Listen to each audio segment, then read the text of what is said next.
People during the Middle Ages thought of the world in terms of hierarchies.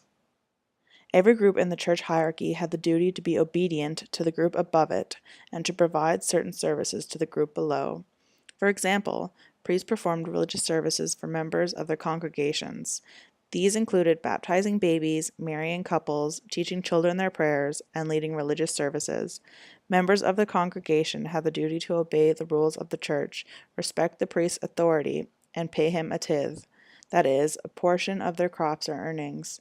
Belonging to the church and celebrating Christian festivals helped to give people a sense of community. The Middle Ages was a great time of church building.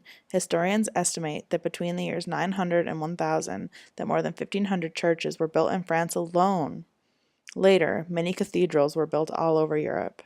The bishops and citizens took great pride in their local cathedral, and there was competition to see which city could produce the tallest, most beautiful building. The people would pour their money as well as their labor into its construction.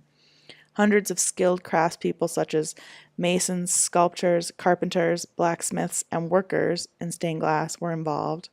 The heavy work of construction was done by serfs and peasants. Here is how Archbishop Hugo of Rouen in France described one project. The inhabitants of Chartres have combined to aid in the construction of their church by transporting the materials. The faithful of Diocese and the other neighboring regions have formed associations for the same object.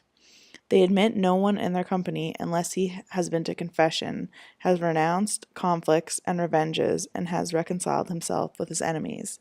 That done, they elect a chief, under whose direction they drive their wagons in silence and with humility.